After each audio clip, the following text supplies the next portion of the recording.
Greetings to all my fellow watch enthusiasts on YouTube and Facebook and wherever else this video might be seen and shared. Celine Driver once again bringing you another unboxing and review of a watch that is mine. I found out about this watch only a little while ago.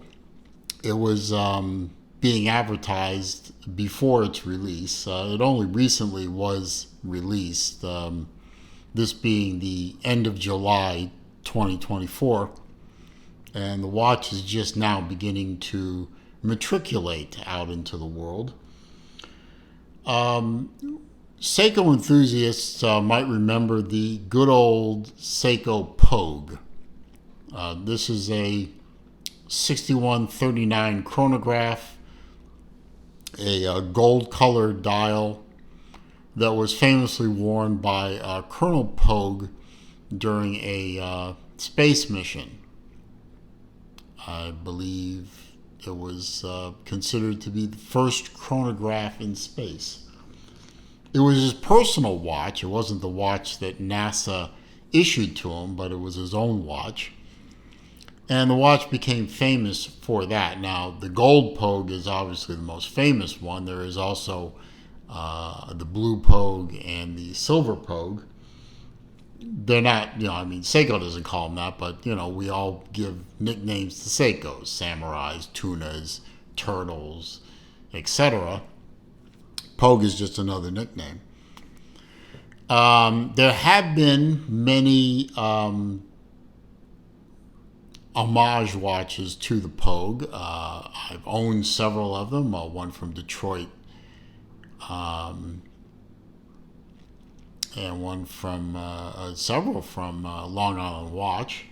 And of course, the Pogue itself, the original Pogue, is trading at much higher prices than you can imagine out on the market. But Seiko recently decided to do a reissue of the Pogue, and this is that reissue. This is and it's upside down on the box for some reason, this is the SSC947 Prospex. It is a $700 US watch, and it's a beauty. I mean, it really is a beautiful watch. Inside the very unassuming looking box is the watch itself. We'll get to that in a second. Down below here, underneath this little piece of cardboard, you have a manual. You have a warning about, this has the battery, don't eat it, because, the litigious society we live in, people, they have to warn about people doing things that they obviously shouldn't be doing. They don't do manuals anymore, so that's how you can get one if you want one. Certification, an international warranty booklet, and the Prospex hang tag there. So that is full kit from Seiko. On this very nice Seiko pillow is the watch itself. Now, it doesn't come on this strap. I'll get to that in a minute.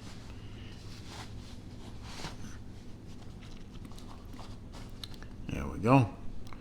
And we see the SSC947 Prospex speed timer, aka the Seiko Pogue reissue for 2024.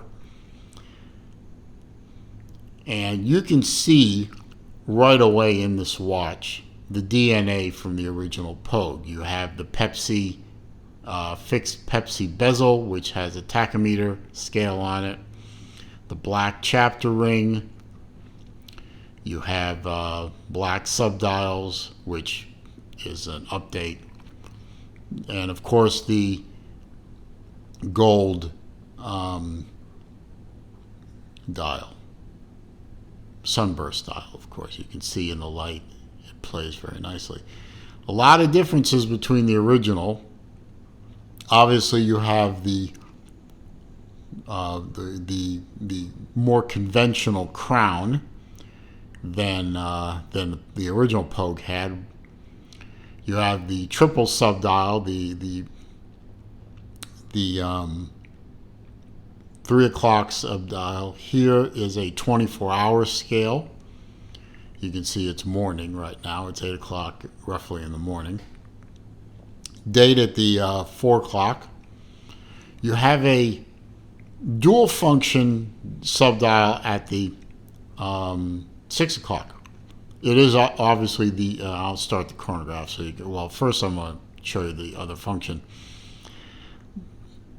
This is a solar quartz, and the 6 o'clock subdial obviously shows the chronograph minute, you know, for up to 60 minutes.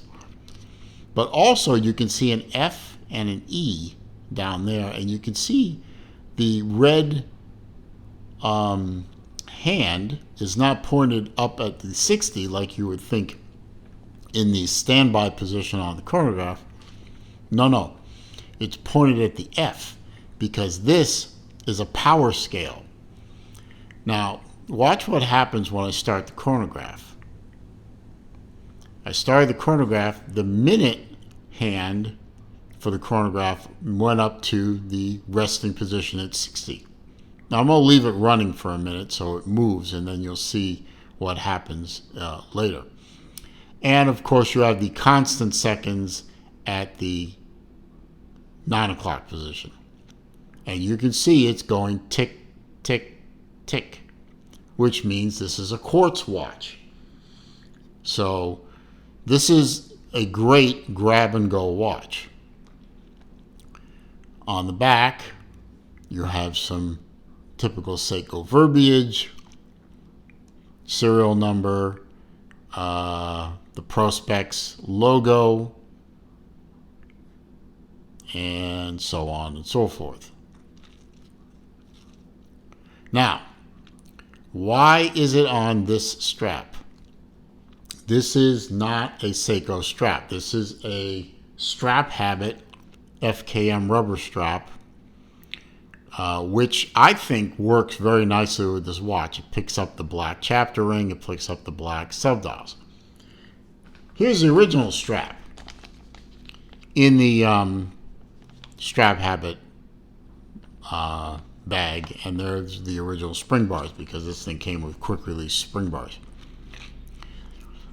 This is a fine, nicely made bracelet with two limitations on it. The first limitation is it's a pin and collar bracelet.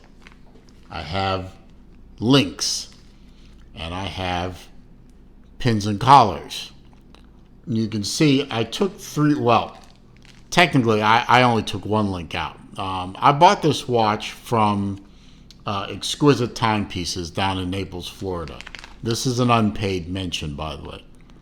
And I've been working down there with a guy named Tyler, same guy that Random Rob works with. And Tyler treats me very well, and I'm very happy with him. And I bought, I think, like 4 or 5 watches from him.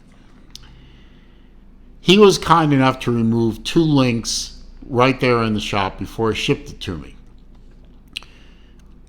It didn't quite fit. It was a little loose when I got it, and there's the other problem right there. There's only 2 micro positions for adjustment. So I broke out my tools. I took out another link, one of them. Put it on, it fit. But even on the outermost micro adjust, it was just that little bit too tight. And that's where you give up. So I gave up. I went into my stash and I found this FKM rubber strap, which I had bought for another watch, which you've, I think, already seen me review. I won't mention it just in case it gets out of sequence, but it had the same oddball lug width that this watch has. I'll get into that in a minute. So I had another strap, I had another option, and I put it on, and it fits comfortably, it fits perfectly. It ties into the sporty aspect of the watch with the rubber, and it fits. And on my 7¼ inch wrist, this watch fits beautifully. It's right in my sweet spot for watch sizes that fit me pretty much perfectly. I'd say it's not a very wide watch across the wrist. I'd say down to a 6½-inch wrist, this watch is still going to look fine. It's not going to look out of place. And I like the way it works on the FKM rubber. I suppose at some point somebody's going to come out with a bracelet that will fit this oddball lug width and integrate to the case if it doesn't already exist. But I like the way this looks, and I think I'm going to keep it this way. And since I already had the rubber strap, it didn't cost me anything. Now, this is a 41.4 millimeter diameter case. I got these measurements from Seiko, by the way. It's a 21 millimeter lug, so it is a bit of an oddball lug width. I mean, you can find 21 millimeter stuff all over the place, but it's not a 20, it's not a 22. It's a little harder to find 21 millimeter. Not so much with the internet anymore, and thank God for Amazon, but, you know, you couldn't make it a 20, Seiko, seriously. 45.9, so call it 46 millimeter on the tip to tip, and it's 13 millimeter thick with a flat sapphire crystal. And yes, you get a sapphire crystal on this watch as opposed to the Pogue, which you didn't get that. It's a solar quartz movement, the V192 movement, steel case, steel bracelet, 100-meter water resistance. So it is a swimmable watch.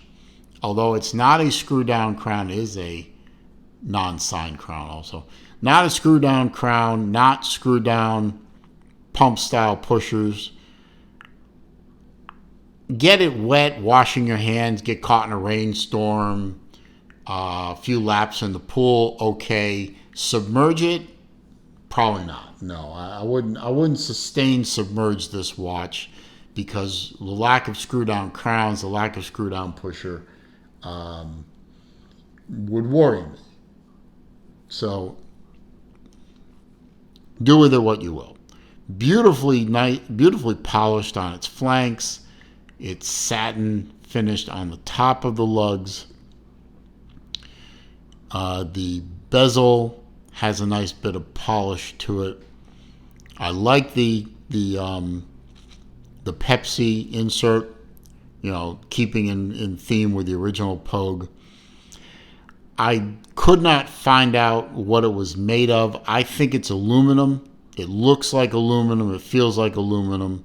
So I'm going to go with that. If somebody else knows and I'm wrong, let me know in the comments section and I'll highlight the comment. Solid case bag, solid screw down case bag. I don't know what the L stands for. The sticker really doesn't seem to want to come off, so I'm just leaving it alone. It's a beautiful watch. I liked my original Pogue watch. I did own one. It was a controversial watch that I owned. Some people said it wasn't a real one. Some people said it was. The research I did said that the parts on it did match up with what a Pogue was. Some people said I was full of it, whatever. I eventually sold it to my friend Jason DeCastro over at the Design Atelier channel, and he owns it now and he loves it. Oh, I wanted to show you. When you stop the chronograph and you reset it, it's not a flyback.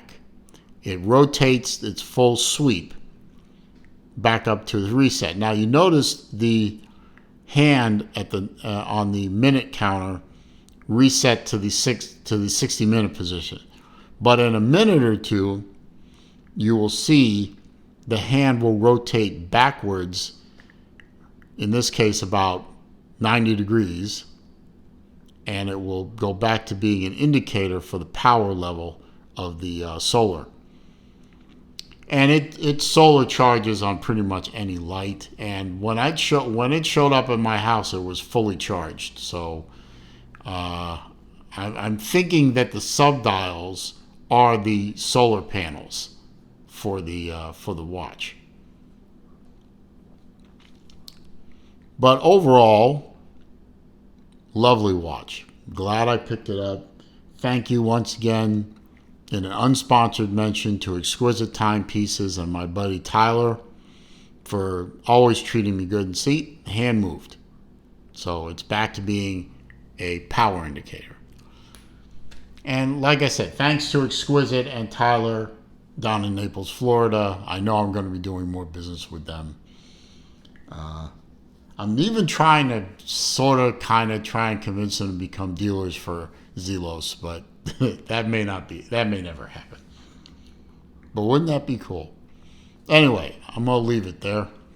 I hope you enjoyed this video. I hope you found it to be entertaining, useful, informative. If you did, please click that thumbs up button for me. That does help with the YouTube search algorithms, helps bring people to the channel, and we're all about that. Comments, questions, suggestions down below. I do read them all. I do respond to them all.